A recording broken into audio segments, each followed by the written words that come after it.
Odil. Ode kan mate beleng loh yang ini kode. Assalamualaikum warahmatullahi wabarakatuh. Selamat malam, selamat berjumpa kembali, selamat bertatap muka kembali di acara yang sama, yaitu berbagi. Yang menyampaikan dan menyimak mudah-mudahan menjadi amal jariah. Tentunya amal jariah itu mudah-mudahan kelak bisa membuat kita itu menjadi tambahan amal ibadah dan tambahan amal yang membuat kita masuk surganya Allah Subhanahu wa taala. Amin ya rabbal alamin. Terima kasih yang berkunjung, yang subscribe, yang like, yang share semuanya. Saya doakan mudah-mudahan semua manfaat, ada manfaat dan ada barokahnya. Amin. Sekarang sudah masuk ke pasal 56 ya. Yang akan kami bahas malam ini adalah pasal 56. Pasal 56 itu hukum meminta tolong dalam bersuci. Jadi hukumnya meminta tolong dalam bersuci itu boleh. Ada beberapa yang bisa kita meminta tolong dalam bersuci ya. Yang pertama adalah boleh ya. Ini hukumnya boleh meminta tolong mendekatkan air ketika bersuci. Jadi maksudnya ketika kita bersuci nawaitul wudu, ini minta tolong diginikan, airnya itu diambilkan dengan cibu, itu boleh ya. Menyimpang dari keutamaan hilaf aula meminta tolong menuangkan air kepada. Jadi menuangkan air. Jadi kemarin ya saya ini tangan saya ini kan ini tangan saya ini patah kemarin ya, patah habis jatuh. Nah, ketika selama penyembuhan, proses penyembuhan itu tidak bisa berwudu secara normal. Tidak bisa melakukan wudu dengan cara seksama lah, normal lah. Sakit ketika. Nah, ketika minta tolong itu boleh. Ya, boleh. Tapi kalau tidak ada halangan ketika minta tolong itu makruh. Ya, karena tidak mengutamakan diri kita sendiri melakukan berwudu itu. Tapi boleh dengan alasan tertentu boleh. Terus orang wudu makruh menuangkan air kepada orang yang mandi. Ya. Terus wajib bagi orang sakit jika tidak mampu. Nah, kalau kepada orang yang sakit ya wajib kita bantu. Wajib kita bantu apa yang sekiranya bisa. Jadi biasanya kalau orang sakit ya, pokok intinya begini ya, dalam sholat itu intinya selama gerakan apa dan langkah bagaimana kita tetap bisa melakukan sholat walaupun gerakannya tidak sama dengan sholat kalau kondisinya sakit. Ya, ini ya bisa kita perhatikan, bisa kita cermati.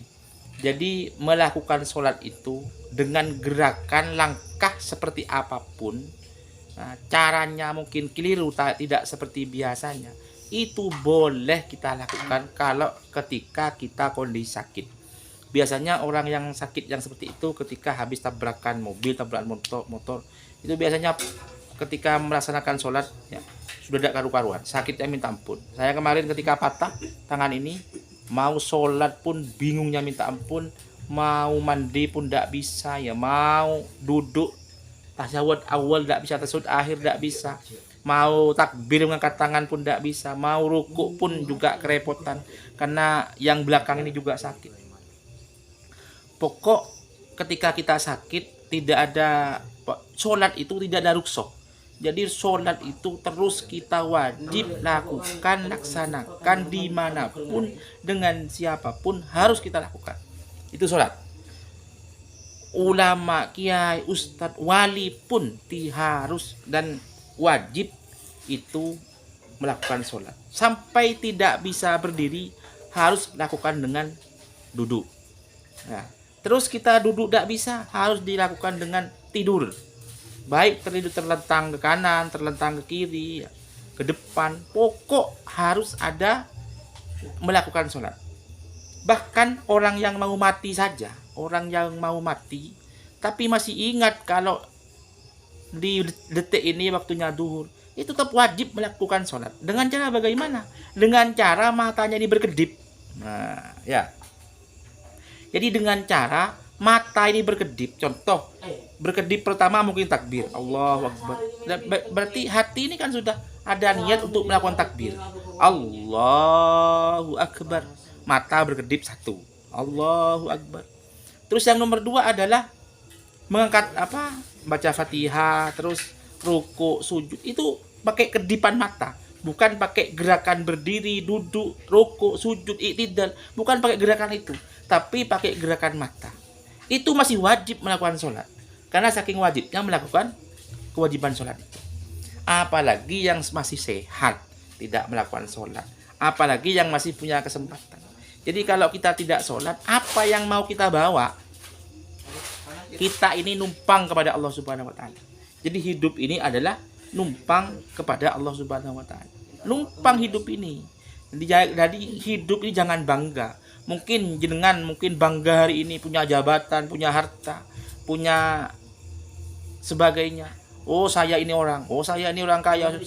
Apa yang bisa kita banggakan? Kita ini jenazah yang masih hidup. Semuanya akan mati. Ya, semuanya akan mati. Semuanya akan berakhir. Jadi apa yang kita punya, kita syukuri. Apa yang kita punya, kita manfaatkan, berikan apa yang bisa kita berikan. Saling tolong menolong, saling membantu, saling mengasihi. Bahkan sedekahkan. Kalau punya harta banyak, apa yang bisa kita sedekahkan kepada orang lain, itu akan menjadi bekal kelak yang paling berharga. Apalagi kalau bisa ini bisa bersedekah ya, dengan di masjid. Jadi kalau sedekah itu yang pertama itu bisa anak yatim, ke masjid ya, ke fuqaraul masakin. Itu kalau bisa bersedekah luar biasa. Bisa saja dengan Allah dibalas langsung di dunia ini, bisa saja kelak yang dibalas oleh Allah Subhanahu wa Ta'ala ketika kita tiada. Ya. Jadi lakukan apa yang bisa kita lakukan. Makanya ada daunnya Allah Subhanahu wa Ta'ala, sebaik-baiknya manusia yaitu manusia yang banyak manfaatnya kepada orang lain. Ya. Jadi sebaik-baiknya manusia ini manusia yang paling banyak manfaatnya kepada orang lain. Bukan yang ahli sujud, bukan yang ahli wirid, bukan yang ahli sedekah. Tapi orang yang paling baik itu orang yang paling banyak manfaatnya. Jadi ibadah kita tingkatkan, keimanan kita tingkatkan, wiridan kita tingkatkan.